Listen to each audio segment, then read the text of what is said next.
Time for Father Mark Davis and On the Mark with Father Mark. Good morning, Father. Good morning, Dave. Good morning, Ron. Good morning, Pat. How are you guys? Great. Good. Great. How about you? Good. It's a beautiful day. It is a beautiful it's day. gorgeous. A little chilly, but habeas sanctum, right? We have two new saints, right? Yes. Yeah.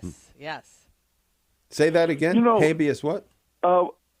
I'll say it's something. I made up my own word because I couldn't. Another language. I don't know how to say it, so I have no idea. Sounded Oh, wonderful. Sounded good to me, though. It did. No, It sounded think- very important. I think the real one is habeas sanctus. Oh, that sounds good, too. Holy. Sing yeah, it for and, us. Sing it for us. I think that'd be better.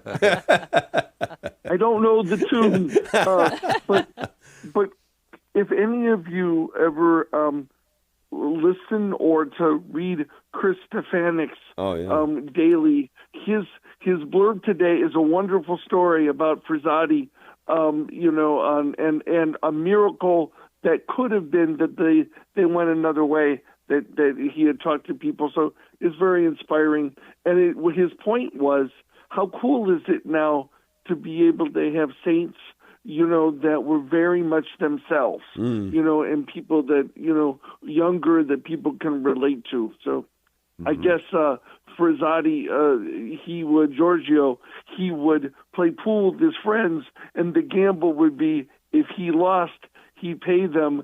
If he won, that they'd have to go to church with him. Yeah. Yeah. Good stuff. Pretty cool. I love it. Get them there one way or another, right? Exactly. So this yesterday's gospel was kind of interesting because Jesus is saying to hate your mother and father, etc. And it kind of reminded me about a story about little Johnny. Now little Johnny was always late for school. And then not only was he always, now I'm just not talking Father Mark a couple of minutes late. We're talking a lot late every day. And he always made up this fantastic lie. He would exaggerate like crazy. And so, the teacher, his teacher talked to the principal, said, I don't know how much longer I can take this. And the principal said, next time he does it, bring him to me. I will tell him a lie that's so great and so over the top, he'll never lie again. And she said, okay. So once again, Johnny's late for school, 2 hours.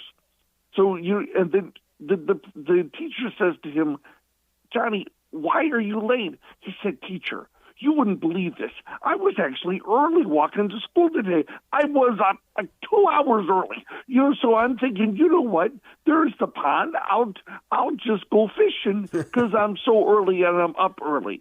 And you know what? I'm just about to leave for school. We have plenty of time, and guess what? I got a nibble, and I got a bite, and you know what? I caught an 18-pound trout. It was unbelievable. And you know what? But my parents told me always that I never should waste food, so I had to take the trout home. When I got home, nobody was there. So I was the only one that had to make sure that I put all the newspaper out on the table. When I cleaned the fish and gutted it, I had to wrap it up and freeze it. And by the time I did all that, I'm 2 hours late. The teacher didn't even want to argue. She brought him right to the principal. And she sits him down, and the principal says, well, Johnny, why are you late? Tells him the whole story. Then the principal says, Johnny, I got a story for you. You wouldn't believe what happened to me on the way to school today. I also walked to school through the park, and I'm going through a trail, and guess what?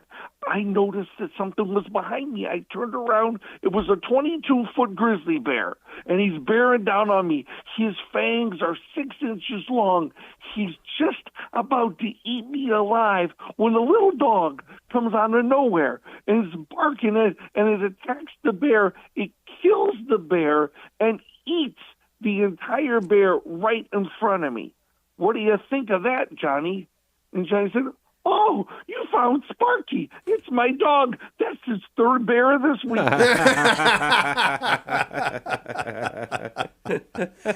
Yeah, you're not going to kid a kidder. That's right.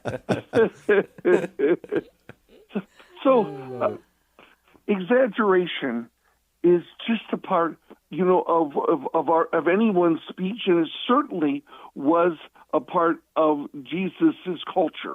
In the Jewish culture. I mean, like, even today we say, oh my gosh, I could eat a horse. Oh my gosh, there were 1 billion people there. I mean, in Jesus's day, especially the oral tradition of the Old Testament, the over-exaggeration, was used as a thing of speech. So when he says, hate your mother and father, your brothers and sisters, I think the short answer is hate is such a strong word in English. He's not saying hate as much as he's saying prefer. Make sure that you put God first. And so, see, I think this context is he's got all these people following him, and a lot of them were just looking, for him to feed them with more loaves to fish or to be able to cure them. And there were a lot of people then that were using religion more like as a coat as they put on. It was more cultural. It was external. It was who they were as Jewish people. This is our culture. We have Passover. We have Sabbath. We wash our hands. But when our decisions of who we are and how we live, well, that's a whole nother thing. And in that culture, they always put family first because that was their economic stability. That was where their wealth came from. That's where their fame came from, and their good name, and that was what's most important to them.